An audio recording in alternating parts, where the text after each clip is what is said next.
What would you do to protect your image, your name, and your future? What would you do to hide an affair? Today's case is shocking. A priest is always a well-respected man. He's usually seen as a holy man, a man that you can trust. But what if that priest was a killer and like your brother? Hi guys, welcome back. If you're new here, my name is Zara, and on this channel we talk about true crime. So if you're interested, please join the fam, hit that subscribe button, hit the like button too guys, it really helps out the channel, and also share this video if you like. Kurangati Apsara, who was known as Apsara, was born in Coimbatore, Tamil Nadu in India in the year 1990 to her mother Aruna. Apsara and her mother Aruna lived together in Chennai, and her father lived back in Coimbatore and worked there and would send money to Apsara and her mother. In her mid-20s, Apsara met a man named Kartik Raja. He was a young software engineer and he soon fell in love with Apsara. She was beautiful and smart and they were soon married. Apsara would then end up moving in with Kartik and his mother and family once they were married. However, a few short months into their marriage, things began to change. It's said that Apsara, together with her mother Aruna, longed for a luxurious life. Apsara dreamt of being on TV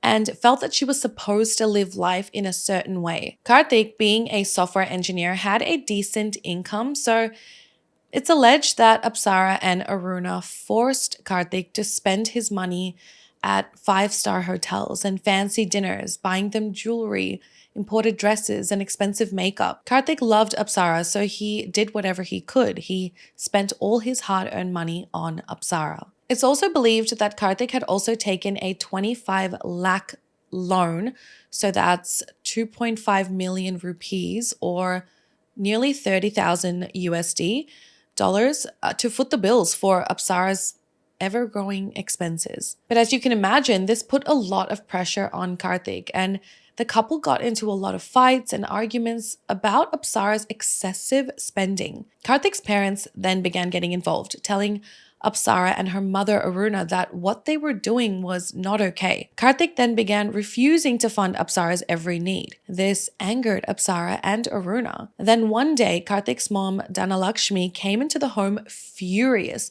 accusing Apsara and her mother Aruna of filing a dowry harassment and domestic violence case against her son Kartik. So a dowry refers to any goods, money, or property that a bride's family gives to the groom and his family for the marriage, kind of like to seal the deal. Or it can even be a selling point to a groom's family on why the groom should marry this bride. It can essentially be seen as the groom being paid by the bride's family to get married, and it can put a lot of burden on a bride's family, and sometimes the dowry system can lead to crimes against women ranging from emotional, mental, and physical abuse to even murder. So then dowry harassment or abuse is when a bride gets harassed or taken advantage of in relation to the dowry amount.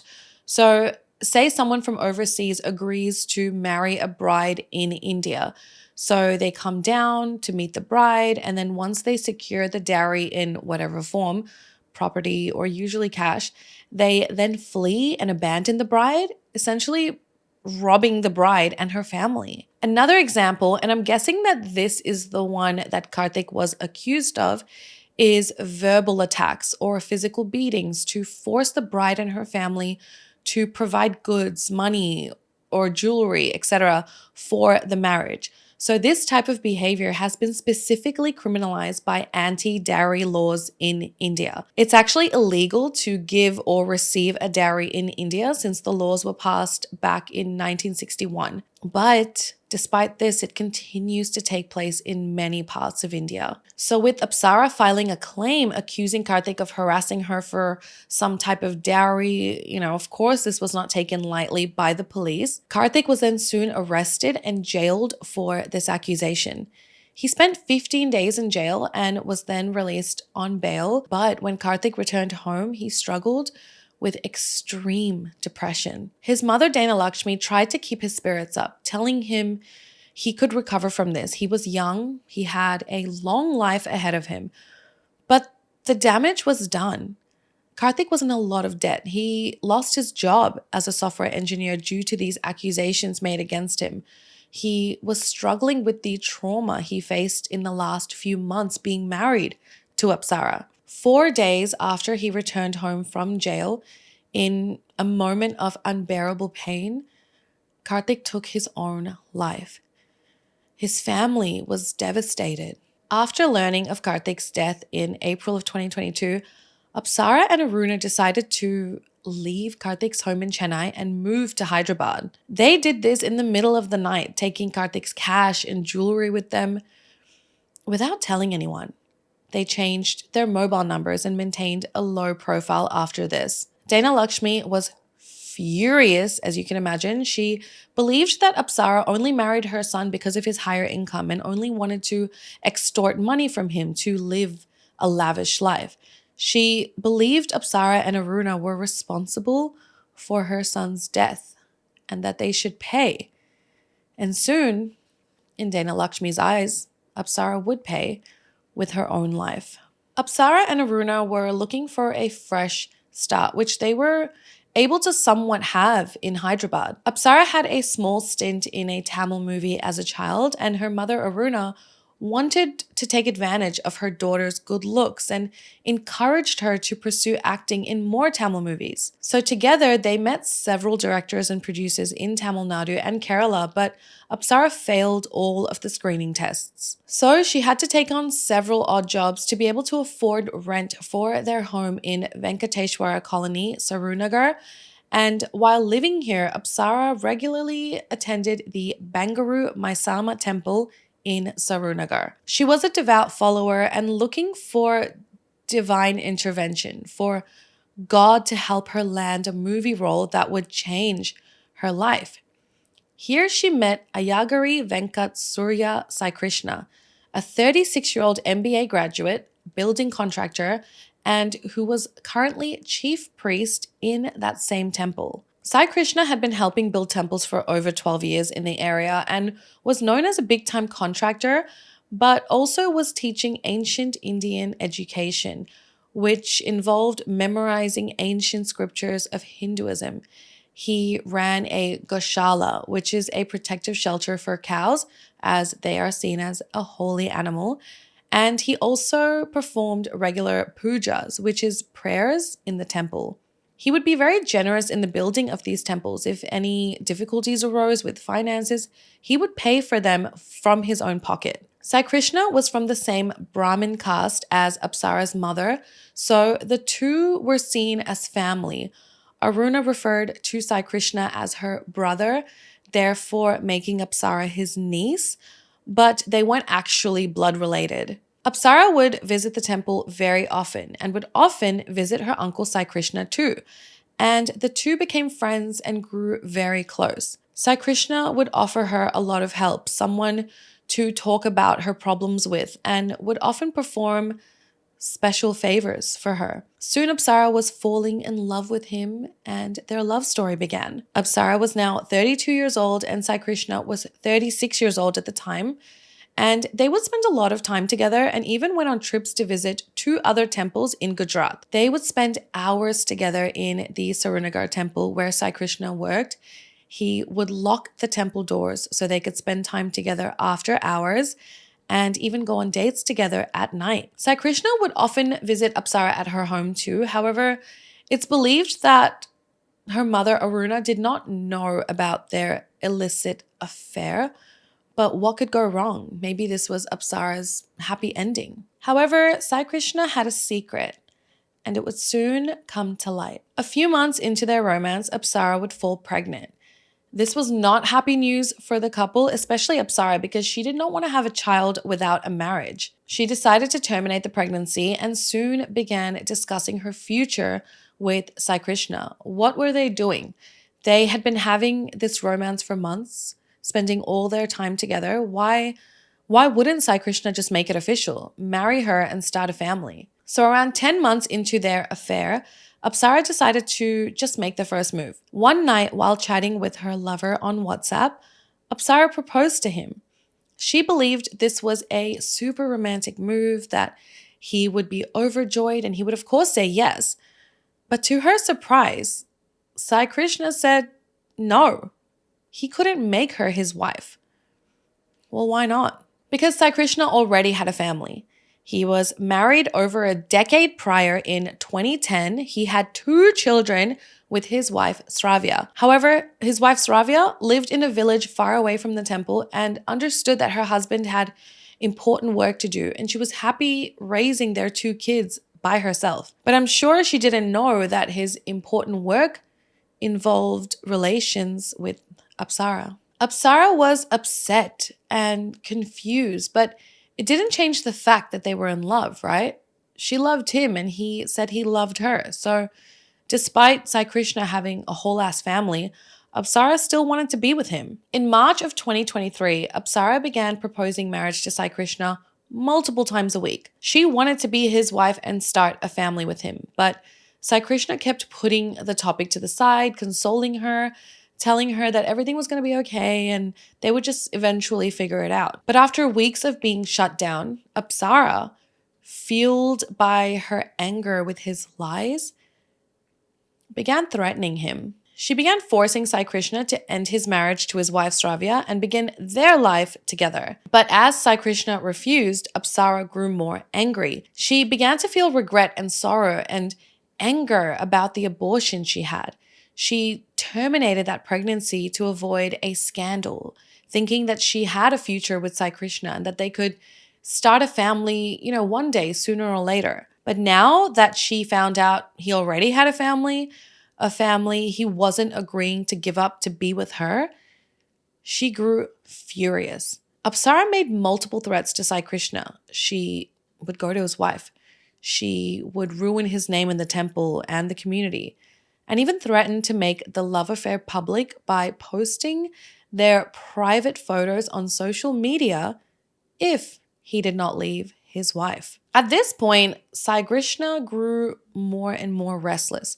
What was he going to do? He was a well-respected member of the community. This scandal would destroy his life. It was clear he had no plans to ever be with Apsara. This was purely a physical relationship to him. So he began plotting and planning something that would ultimately destroy his life and the lives of those around him. Apsara had been wanting to go visit a specific temple in her hometown of Coimbatore and wanted Sai Krishna to go with her.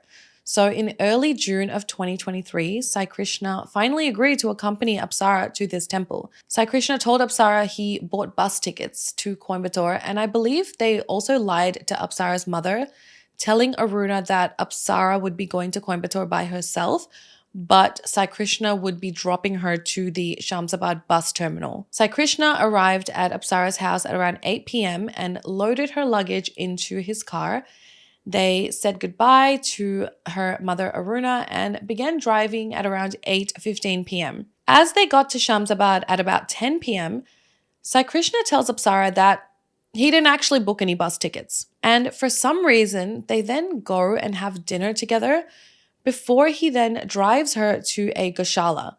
They spend some time there before he then drives to Narkuda village, which is actually very close to where Apsara lived, but it's in a more isolate and remote area. So they kind of drove all around the area before he finally pulled over for the night in that village. Apsara and Sai Krishna got into an argument, once again about her demands. He told her, "I've thought this through and I don't want to marry you. You can do what you want, but we will not get married." Apsara was furious and they continued to fight. And this was at about 3:50 a.m. And at this point, after the fight, Apsara fell asleep in the car. Sai Krishna then made his move. While she slept, he pushed Apsara's face against a tarp in his car, hoping she would quickly die. But she didn't. Apsara fought back. When she did, he grabbed a stone from under his seat. A stone he had brought with him for this very reason. In fact, he placed the tarp on the passenger seat and the stone under his seat to use as weapons against his mistress. He then struck Apsara in the head over and over and over again until she died. He then put her dead body in the trunk of his car and covered her with that tarp. He drove her back to his temple and left her dead body in his car. And the next morning, he just went about his usual activities like nothing had happened. Later that day, he then removed her body from his car, wrapped her up in that same tarp, and dumped her body in an unused manhole in front of an admin office. This office was located behind the temple he worked in, the same temple he offered prayers and taught others about ancient Indian scriptures. Sai Krishna then went about his normal life, believing he was free. That same day, he got a call from Aruna, Apsara's mother, who was asking where Apsara was. She had been trying to contact her multiple times, but Apsara wouldn't answer her calls. Sai Krishna then went to Aruna's house and told her that before he dropped Apsara to the Shamsabad bus station, Apsara told him that she changed her plans. She wouldn't be traveling to Coimbatore anymore, but instead, she got into her friend's car and was now going to Bhadrachalam. Aruna was really confused and asked him why he didn't tell her this last night when the plans had changed. Sai Krishna at first said, he just forgot to call her and just shrugged and believed it wasn't really his responsibility. But they then tried to call Apsara again, but her phone was off. Sai Krishna at first said he forgot to call her, and then later he just kind of shrugged it off and told Aruna that he believed it wasn't his responsibility to keep checking in on Apsara and informing Aruna. But then they tried to call Apsara again, but her phone was off. So, to avoid any suspicion, Sai Krishna himself drove Aruna to the RGIA police station and filed a missing persons report. He told police that he last saw his niece the night before when he dropped her off at the bus station, and that they had tried calling her and looking for her, and now they needed the police's help. On June 6th, 2023, Sai Krishna then goes back to the area where he had hidden Apsara's body. He then dumped 2 loads of red mud to cover the manhole, hoping to conceal it, and then he set fire to her handbag and her luggage to get rid of any evidence. He then cleaned his car and parked it at his home. On June 7th, he visited the manhole once again, and this time he noticed a bad smell emanating from the area. So he hired some laborers to then seal the manhole with concrete. The police questioned Apsara's mother and then began their investigation into her disappearance using CCTV footage. On June 8th, it had been 5 days since Apsara was missing, and Aruna grew suspicious of Sai Krishna. She stated, "You were the last one to see her, and the story just doesn't make sense. Where were you that night? What really happened?" Sai Krishna's immediate response was, "Sister, are you suspecting me?" Aruna asked him to show some evidence that he really dropped her off where he said he did. But now Sai Krishna refused to take any responsibility for her disappearance. The police went through CCTV camera footage around Apsara's home in Sarunagar and also near the bus station in Shamsabad where Sai Krishna claimed he dropped her off at. However, they found inconsistencies in Sai Krishna's version of events. CCTV clearly shows Sai Krishna picking up Apsara in his car outside her home. However, there was no footage found showing him dropping her off anywhere. However, footage was found of him arriving home in his car alone. So they brought him in for questioning. Once he was brought in and presented with the evidence, Sai Krishna broke down and sobbed inconsolably. He talked about wanting to end his life, claiming that he was innocent and that he was dragged into this entire mess. Police grew even more suspicious and pressed him harder. At first, he kept changing his story, and then eventually he couldn't even keep up with his own lies. He finally admitted that Apsara was no longer alive. While he was already married with 2 children, he began an illicit affair with his niece, Apsara. She then fell pregnant, which was his first scare, but once that was taken care of, she continued to be persistent and threatened to expose their affair that had been taking place at that point for over a year. Apsara was forcing him to leave his family and marry her instead. This was Sai Krishna's motive to kill her. He feared that if he didn't comply with her demands, she would expose their affair and cause significant problems in his life. He confessed to killing Apsara and then trying to erase and conceal all evidence by setting her belongings on fire and dumping her body in a manhole and covering it with concrete and mud. During the investigation, it was revealed that he made extensive searches on Google about how to kill a human being. Police also suspected that he got the idea to dump Apsara's body in a manhole and pour rock salt or mud on the body to make the decomposition process quicker from the internet. Sai Krishna wanted to free himself from Apsara's grasp and the problems she was, creating in his life. Sai Krishna claimed he never wanted to hurt Apsara, but she was blackmailing him and threatening to destroy his life. He was fearful of the scandal and the problems the affair would cause, so he acted, out of desperation. But despite his claims, the fact that he carried weapons with him prior to her death point to this being a deliberate and very planned act. Following his confession, Sai Krishna was moved to the Cherlapalli prison and charged with murder.